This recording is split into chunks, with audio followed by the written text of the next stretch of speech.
Tu sais, ma vie n'a rien d'un sourire. Je vis ici et tu sais, je m'ennuie. J'ai honoré tes petits secrets et j'aimerais aller en paix. Combien de lune faudrait-il encore pour qu'enfin tu comprennes ma peine? Bonjour à vous, salut où que vous soyez et bienvenue dans les années Aïdjo, épisode 2. La semaine dernière, nous avons commencé par vous raconter un peu qui était le tout premier président de la République du Cameroun, M. Amadou Babatoura Ahidjo. On a parlé de son enfance, de ses études, de sa formation professionnelle dans les télécommunications, de son travail comme télégraphe à Douala et ensuite de la création de son parti politique qui était le mouvement pour la révolution du Nord Cameroun.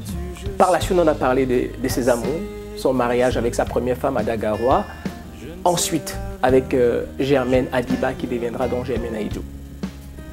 Je vous ai un peu expliqué ses premières armes en politique à l'âge de 23 ans et son entrée, n'est-ce pas, à l'Assemblée territoriale puisque le Cameroun est sous tutelle française.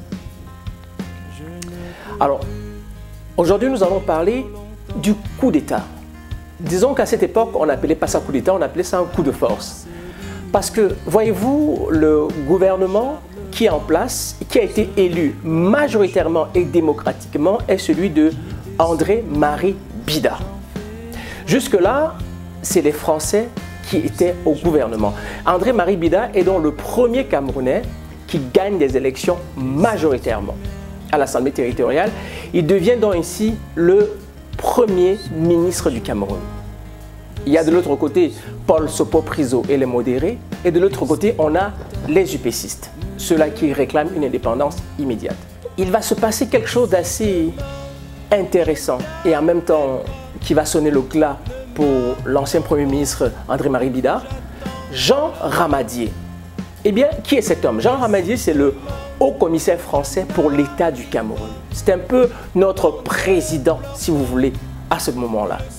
Eh bien, lui, il n'aime pas du tout André-Marie Bida. Mais alors là, pas du tout. Que lui reproche-t-il? André-Marie Bida est élu démocratiquement, il a en charge de gérer le Cameroun. Pourquoi le haut-commissaire n'aime pas ce dernier? Eh bien, 2 semaines, 200 000 des motions de censure vont suffire pour démettre l'ancien Premier ministre de ses fonctions.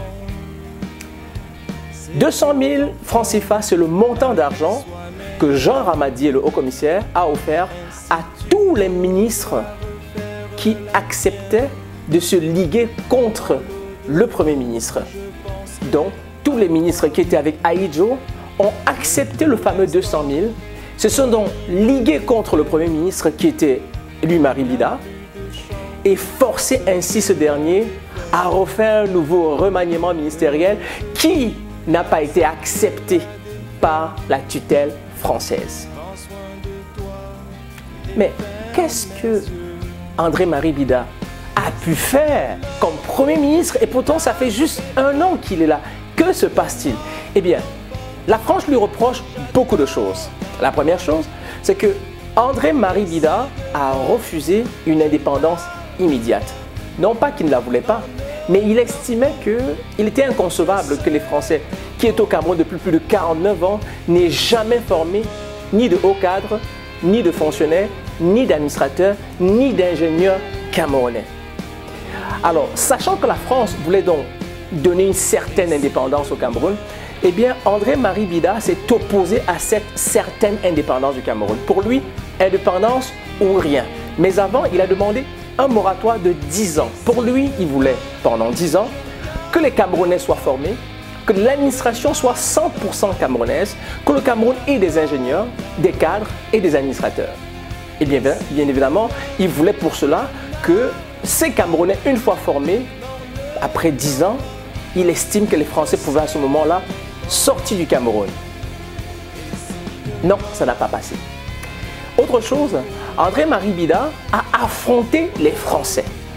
Ce que vous ne savez pas et que je ne le savais pas non plus, c'est qu'en 1957, les Français les colons étaient racistes. Mais alors là, racistes, et il y avait au Cameroun une forme de ségrégation raciale. Eh bien, le tout nouveau Premier ministre André-Marie Bida a demandé à ce que tout colon qui avait encore dans leur café des affiches sur lesquelles il était mentionné l'interdiction aux chiens et aux noirs, parce que oui, les colons français étaient amoureux de café. Ils buvaient notre café. Oh, le café! Ils consommaient ce café et, figurez-vous, à l'entrée de leur café, il y avait une affiche sur laquelle il était vraiment inscrit qu'il était interdit aux chiens et aux noirs d'entrer dans ce café.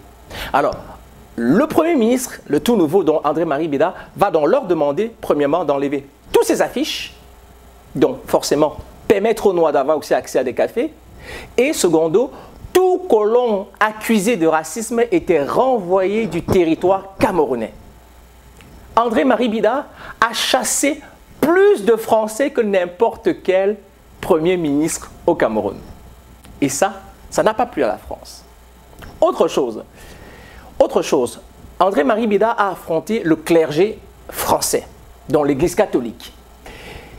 L'évêque français qui s'appelait René Graffin, qui était dans l'évêque de Yaoundé, s'est vu obligé de nommer des curés dans des paroisses au Cameroun. Il ne voulait plus que les curés soient seulement français. Il voulait donc une forme de camerounisation de l'Église catholique. Et ça a attisé la haine de l'évêque de Yaoundé, Monseigneur Graffin. Et ce n'est pas fini. André-Marie Bida reprocha à la France de ne pas respecter les accords de tutelle signés le 13 décembre 1946. Il faut comprendre que quand le Cameroun devient une tutelle, eh bien, il y a ce qu'on appelle donc des accords. Comment le Cameroun sera administré par la tutrice qui était la France. Et à ce moment-là, il avait donc été notifié dans les accords de 13 décembre 1946 que ne flottera sur les bâtiments camerounais que le drapeau de l'ONU. Il va encore plus loin. Il va créer un hymne national. Il va créer une devise, le fameux paix, travail, patrie. Ça vient de lui. Et ça, les Français ont compris très vite que André-Marie Bida était un homme intelligent qui voulait du bien pour son pays. Et ça n'a pas plu à la France. Ils ont donc trouvé quelques subterfuges pour organiser des motions de censure pour son gouvernement, donc autrement dit, on a estimé qu'il n'était plus la personne la mieux appropriée pour gérer le Cameroun, selon la France. Et donc, pour le faire tomber, il a donc fallu qu'on passe par Amadou Ahidjo, qui était dans son vice-premier ministre, ministre de l'Intérieur, de, on va dire, corrompre ainsi tous les ministres au montant de 200 000 francs CFA. Ils vont accepter, vont donc se liguer contre le Premier ministre André-Marie Bida, et ce dernier va dire « Je m'en fous, même si vous quittez le gouvernement, je vais reformer un nouveau gouvernement. » Il va donc recréer un nouveau gouvernement, donc il refera donc un autre remaniement. Malheureusement, ce remaniement ne sera pas entériné par la France. André-Marie Bida va voir rouge, il va piquer une colère. Il va aller en France rencontrer le président français, va lui signifier son mécontentement face à ce coup de force, à ce coup d'État. Et le président français dira que André-Marie Bida était fou et qu'il était incontrôlable. Eh bien, cela va sonner la fin de son mandat, à peine 1 an qu'il était Premier ministre. C'est ainsi donc que Amadou Ahidjo va donc devenir Premier ministre du Cameroun à compter de février 1958 jusqu'au mois de mai 1960, où il sera élu président de la République du Cameroun. Il faut bien dire que lorsque André-Marie Bida était Premier ministre de ce Cameroun autonome d'expression française, il avait des projets intéressants pour le Cameroun. Amadou Ahidjo était plutôt l'homme conciliant, l'homme gentil, l'homme français, Monsieur Béni Oui-Oui, l'homme qui n'aimait pas trop les confrontations avec le colon. Donc, il est clair qu'entre André-Marie Bida, qu'on va dire le tonitruant, le rouleau compresseur, et Amadou Ahidjo, le poli, l'assidu, le compréhensif, eh bien le choix n'était pas compliqué. La France préférait de loin Amadou Ahidjo. Jean Ramadier aura passé 2 semaines seulement au Cameroun. 2 semaines et il a délogé André-Marie Bida de son poste de Premier ministre du Cameroun. Et voilà l'histoire. Voilà donc comment Amadou Ahidjo se retrouve comme cela face à sa destinée. Lui, tout simplement, 33 ans, le voilà, à qui on confie les rênes d'un pays. Quelle histoire! Quelle histoire! Tu sais ma vie. Voilà, c'était tout pour aujourd'hui. Nous sommes rendus donc en 1960. On va donc maintenant de 60 vous raconter ce qu'il a fait pendant qu'il était au pouvoir, comment il a pu gérer son pouvoir, comment il a pu négocier avec les UPCistes, comment il a pu négocier avec ses nationalistes, comment est-ce qu'il a fait pour que le Cameroun devienne un pays prospère, comment est-ce qu'il a fait pour faire face à la révolte des nationalistes. Eh bien, on va donc voir comment a été dans le pouvoir d'Amadou Ahidjo. Oui, pour ceux qui me demandent, est-ce qu'on parlera de André-Marie Bida? Bien évidemment, tout naturellement. Si on a parlé de Paul Biya et que nous parlons maintenant de Amadou Ahidjo, c'est clair qu'après nous allons quand même parler de notre tout premier Premier ministre. Quand même, il faut bien comprendre que André-Marie Bida est un peu malheureusement celui-là que l'histoire semble avoir effacé au Cameroun. On a fait d'Amadou Ahidjo un héros national, Robert Omniobert et quelques UPCistes. Puis on a complètement oublié André-Marie Bida, le tout premier Premier ministre élu démocratiquement et majoritairement au Cameroun. Il est clair que nous allons parler de lui. C'était tout pour les années Ahidjo numéro 2. Merci beaucoup de l'avoir suivi. Si vous avez aimé, ça me fait toujours plaisir de savoir que vous partagez cette histoire. Je suis un mort, bien que vivant.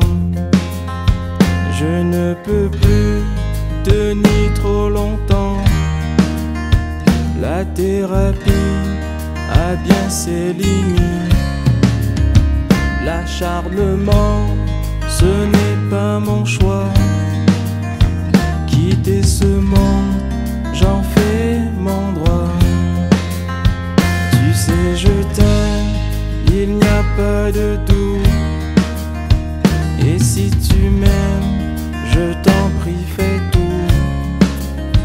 Soulage-moi de cette souffrance, puisque l'État ne veut rien faire. Et si demain